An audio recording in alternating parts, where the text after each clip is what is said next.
Here's my bold statement for today. Crucial conversations should be required reading in high school. And I say this with all seriousness. If this was required reading, the world would be a better place by a lot. God willing that I have kids, they will be required to read this. It will be family required reading. Written by Kerry, Patterson, and a few others, this book gives you tools for talking when stakes are high. At least that's what the tagline says, and I can confirm that that is what this book gives you, tools.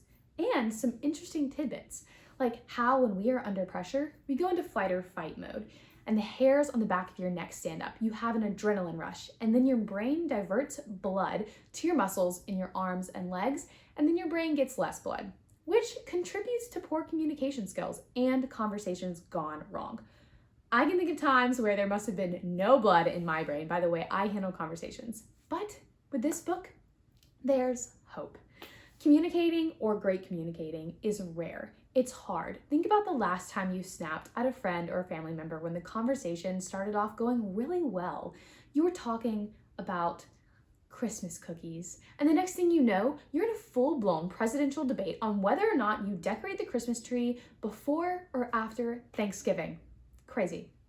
So as we start, we have to lay some groundwork here to make sure we are aligned on what a crucial conversation actually is. They are day-to-day conversations that affect your life. They include varying opinions, high stakes, and pretty strong emotions. This is how Kerry and team describes a crucial conversation. These could be discussions around problems with a family member or coworker, having to give an unfavorable review of someone, giving feedback, ending a relationship. It goes on and on. So today we are going to cover two takeaways: a question to ask yourself and a skill to master. One of my biggest takeaways comes in the form of a question. What do you really want? When you are preparing for a conversation, or even in the midst of one, start by asking yourself what you really want. Let's think about an example the book gave. Let's say you and your spouse or friend or significant other are trying to decide where to vacation. Lucky you. It starts off as a simple conversation. This is fun, right? But as your differing opinions emerge, the conversation gets heated. Your significant other thinks Barbados sounds stupid and that only dumb people want to sit in the sun when they could be exploring Europe. What a problem to have, right? Okay, now you're mad and defensive because you wanted to go to Barbados, so they were really digging at you and calling you dumb. So you start pushing harder, making your argument stronger, doing anything to win. What has just happened is that your motives have changed. Did you want to win the argument, or did you want to try to genuinely select a vacation spot that you would both enjoy? I'm competitive, so I understand wanting to win, and I know this has come out in my conversations before, but wanting to win often keeps us from healthy dialogue.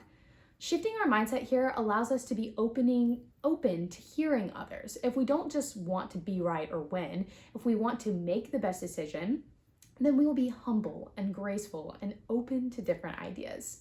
So think, what do you really want? And then ask yourself, how would I be acting if this is what I really wanted? Think about that.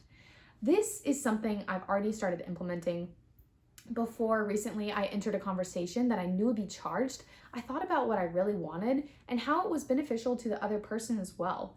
Then reminding myself of it during the conversation as emotions were charged. I think I even said, we both want the same thing. Did it solve every problem? No, but I'm also a novice and I'm confident that as I practice more, I will improve this skill. The second big takeaway for me was to learn how to master your stories. So this is a lot to condense, but I'm going to try to do my best to do it succinctly and hopefully not lose you along the way. So there's this chapter and the tagline is, it's not how you play the game, it's how the game plays you. Clever. Okay, so what is this game and how are we getting played? We are getting played by telling ourselves stories that do not accurately reflect the truth, but instead these stories paint us in the best possible light. This chapter dives into the fact that there is a step before something happening to us and our feelings about what happened. And that in between is a story that we tell ourselves. It's how we interpret the facts, right?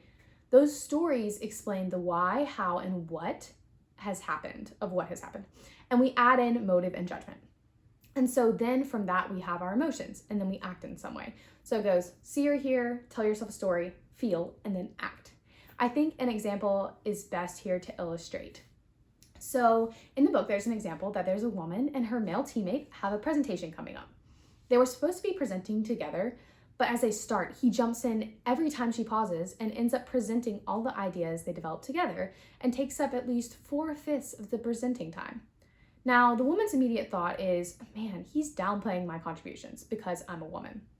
So she is fed up with it and begins to make passive-aggressive jabs and comments out of the blue, or seemingly out of the blue, because he doesn't know what's wrong. So she thinks, of course, that she's in the right and that others in her place would feel exactly the same way. Okay, so you could see how this would spiral into a bad work environment. And hold on to that story. We're going to come back to it in one moment. So there were a lot of different ways in this chapter to master stories, that little thing we tell ourselves after the action. But the one I wanted to hone in on is to examine the facts and focus on behavior. A good question to ask is, can you see or hear this thing you are calling a fact? So in that example we told, no, the woman is telling herself that he's being sexist, and hang with me here. All we know that is fact from the story is that he presented 4/5 of the time. That does not automatically mean he is sexist. I like to think about this part of stories as jumping to conclusions. We really have to take a step back and look at things logically, even though that's not as fun sometimes. Another good question to ask is, why would a reasonable, rational person act this way? So let's think, why would this male teammate talk for 4/5 of the presentation, at the 4/5 of the time of the presentation? There are many logical explanations when you think about it.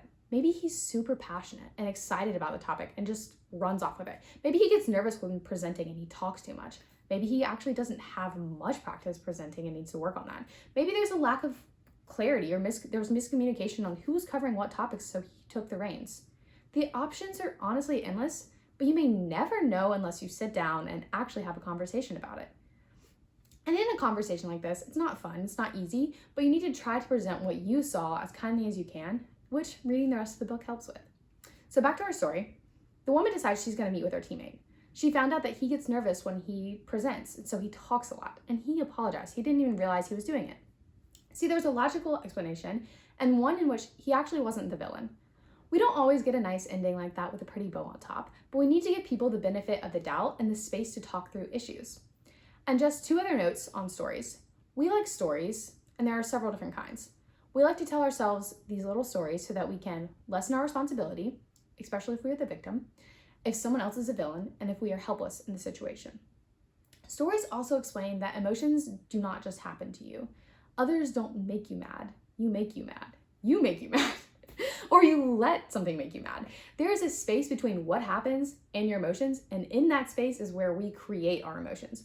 We can either have our emotions act on us, or we can control them. A lot of these ideas remind me of the 7 habits of highly effective people. And so my conclusion on this section is that there are a lot of issues in life that could be solved if we knew how to have healthy conversations. So read the book. And lastly, you thought you were going to get out of this video without a quote, but of course I can't let you do that. So this one sums up a common thread that I hit on a lot. The only person we can continually inspire, prod, and shape with any degree of success is the person in the mirror.